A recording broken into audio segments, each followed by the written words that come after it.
And our first driver up is A.J. Allmendinger, driver of the number 47 Bush's Beans Chevrolet. And thanks for choosing me first, by the way. Oh, you're welcome. Yeah, thanks for that.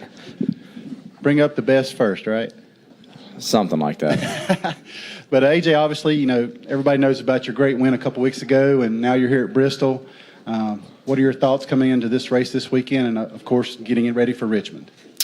You know, I think it's a matter of each week for us just trying to get better. You know, last week I thought was actually almost as satisfying as winning at Watkins Glen. Just the mere fact that the first week in Michigan, or the first race in Michigan, we struggled so bad, and to go out there, we ran top 10 all day. Finished 13th, but thought we were a lot better than that all day. So it's just kind of the same idea of going out there trying to get better each week. You know, whether it's here at Bristol or next week at a mile and a half, which is important in the chase. You know, just as a team right now, each week trying to step up our game. So when we get to Chicago, you know, we feel like we're at least competitive and have a shot to go into the chase and make some noise. So, you know, that's just our focus. We don't really change anything different each week now. You know, it's the same plan. Nothing's changed since Watkins Glen. You know, I think it's been pretty cool because with the win and the added little bit of money, and we can go out there and possibly test, add a couple of resources that we need to get better in the chase. So things like that are really good, but just come here and try to enjoy it, but stay on the plan and just keep working to get better. All right, we'll open it up for questions. If you'll raise your hand. Okay, start over here. Start here. Sharon, give us your name and affiliation, please.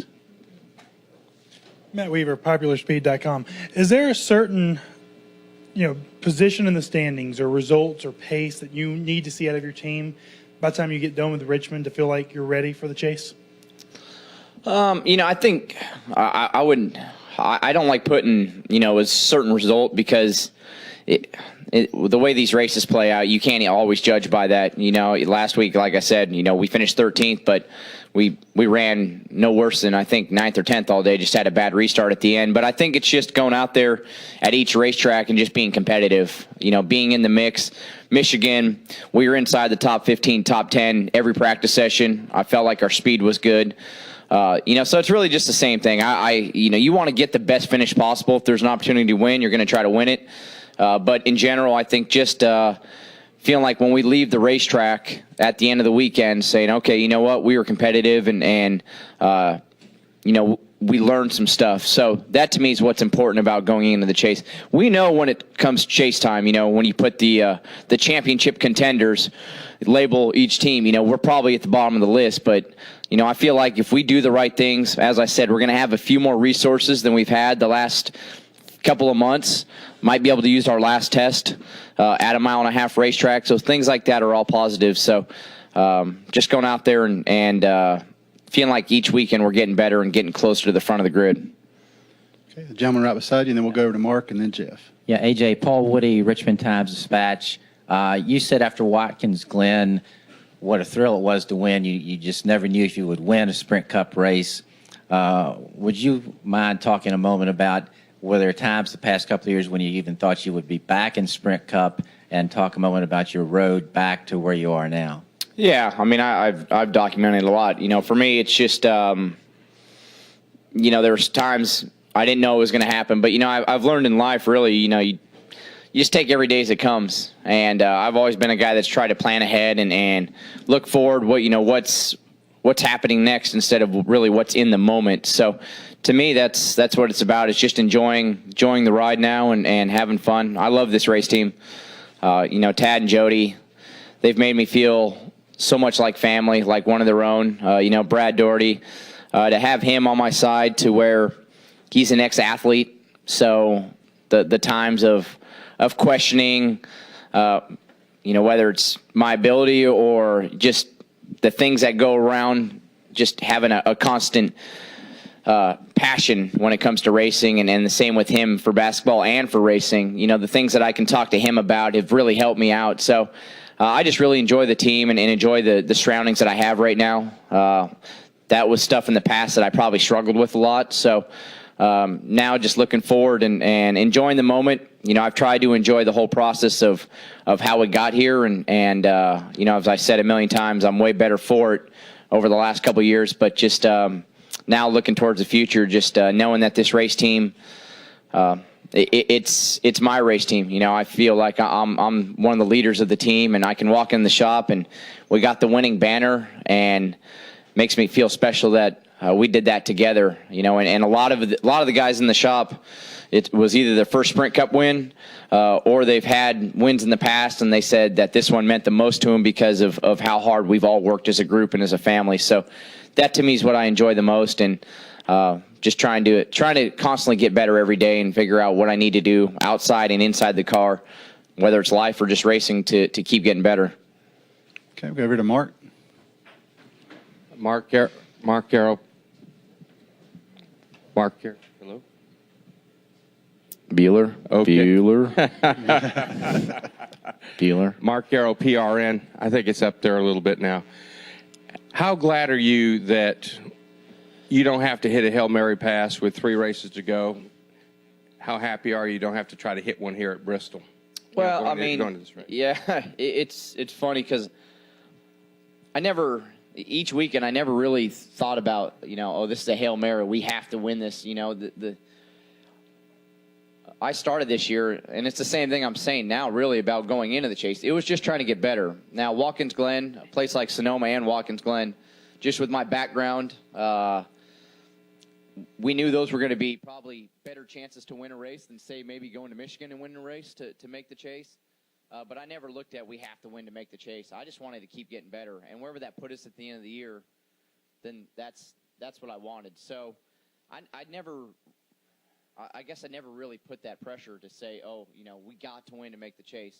You know, I knew at Watkins Glen, waking up Sunday morning, you know, we do the right things, we're going to have a shot at winning this race. But for me, it was never about making the chase. I just wanted to achieve my dream, what I've worked hard for the last 7 or 8 years, and win a Sprint Cup race. And for Tad and Jody especially, for what they started in a barn 20 years ago, to get to this point now and have them as Sprint Cup team owner winners, that's what was most satisfying for me. The chase is a bonus, really. And, you know, as we say now at this race team, that, you know, we don't want to just be in the chase to be excited about it. You know, we want to go in there and make some noise. So that's what we're working hard the next few weeks to just try to get better. With all the guys who haven't qualified yet that are either close on points or, you know, good teams that expected to be already in there and are not, could this race be an old Bristol get rough as people just try to, you know, figure you're down to 3 chances? I mean, I believe so. You know, I mean, I think, but it works both ways. You know, the guys that are working hard to knowing that they have to win a race to get in. And then there's, you know, as we saw Kurt last weekend, I mean, going for the win, you know, in our position to a certain degree, we don't care. You know, for me, I think it's still about trying to get better each weekend and you know, having a good result helps us as a race team. But, you know, for everybody, really, if you got a chance to win, you're going to take it. So, to me, I think it's going to be a fun Saturday night, and there's going to be a lot of excitement. There's going to be some desperation, and to me, that's what makes racing the most fun. Okay, we'll go to Jeff.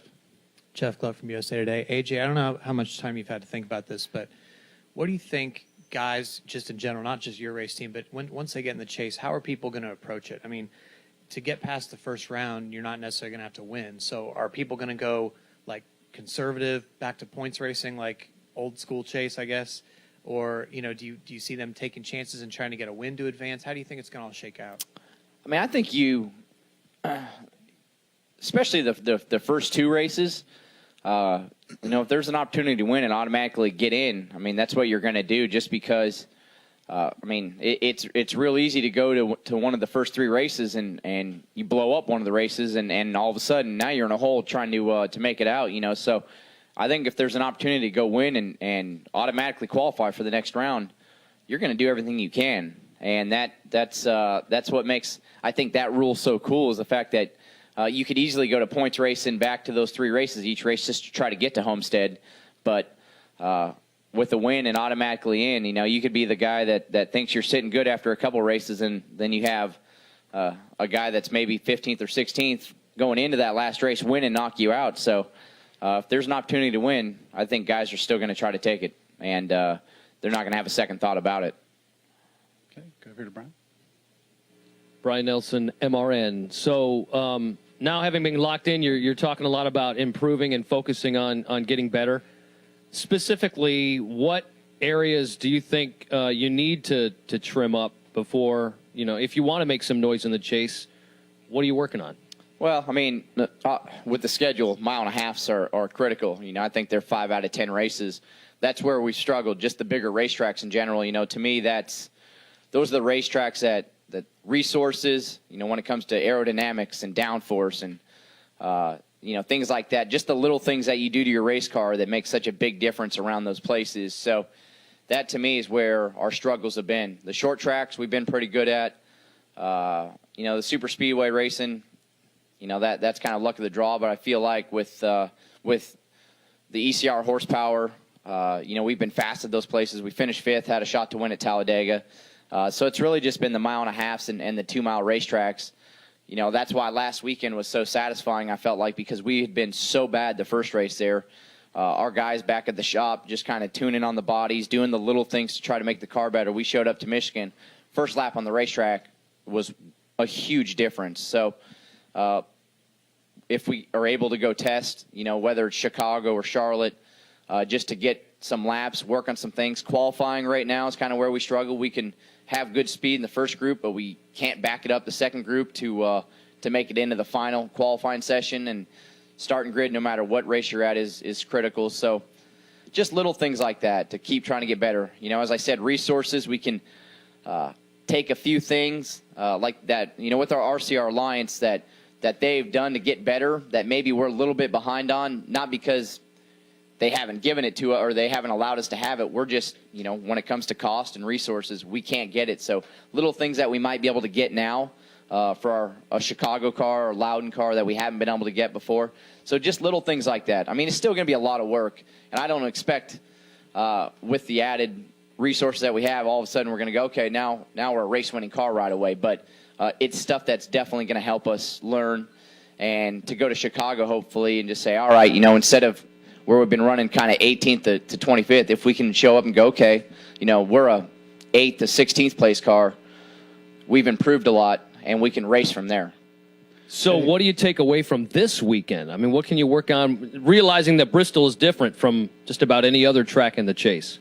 A place like this, it's a lot of fun, and obviously you can't take something away from here and go, okay, at Chicago it's going to help us, but it's just about getting better. Every weekend's about getting better, and as I said, it's you want to have a good result, but I just want to leave the weekend saying, you know what, we had a competitive car, we were in the mix, and we left here feeling good about what we did all weekend. That's what I take away every weekend, and especially at a place like this that doesn't carry over to many racetracks. So that's what it's all about, just trying to get better. Me inside the car, our feedback, everything in general, just being more competitive.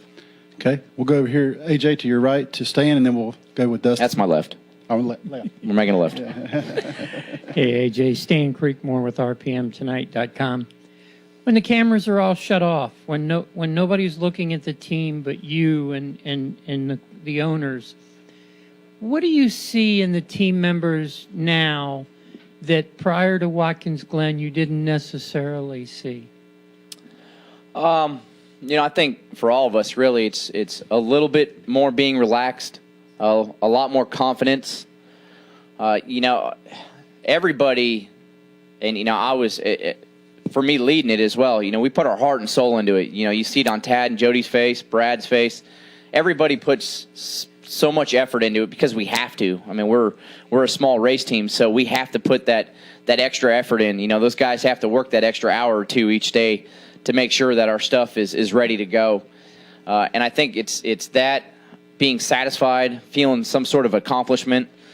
Because for me, it's a special feeling now, being able to walk in those doors and feel like I truly brought something to this team, and I feel the same emotion from everybody else. There's a lot of guys that showed up to this team this year that were new, that took a chance on our race team, that have been on the big teams, said, you know what, no, we want to come here, and you talk to every one of them and ask them about Tad and Jody and Brad and what kind of team owners they are, and every one of them say something sort of, oh, he comes up and asks me how my newborn is, or, they come up and ask me how my mom's doing, something like that. It's just that family atmosphere, but together it's just feeling like we accomplished something big because we did. Such a small team to go win a race, and the way we win it, to be that competitive and have a shot to win it all day and come through. So we know we still got a lot of work ahead. We don't want to just sit back and say, oh, we won a race, now our team is complete and it doesn't matter what happens. We want to keep growing together, but it's definitely a good atmosphere when we walk into that shop together and when we come to the racetrack together and just how we act together. So it's a big family and everybody is thrilled to be in the chase, but now that we're in the chase, we want to make some noise. Okay, now to your right, AJ. We'll go to Dustin Long and close it up with Dustin. Dustin Long, MRN.com. AJ, when you look back at the win, I'm just curious, what are the special moments that stand out with Brad, with Tad, and Jody? And I can think of seeing Brad, for as difficult it is for him to run, trying to run to victory lane to get there as soon as possible. And I'm just wondering, what are the things that stand out now a couple weeks later, whether it's in victory lane, whether it was in the motorhome lot, or even a couple days later, just for what it all meant for them and what you saw that most people didn't see?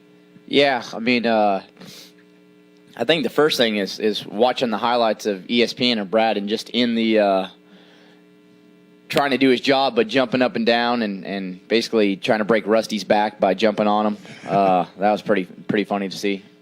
But I think, the victory lane celebration was cool, and it was fun to share that with everybody. But more than anything, stepping away from it and just being in the bus lot after everything had died down and just taking a moment to say, what happened here? What just happened? Did this really just happen?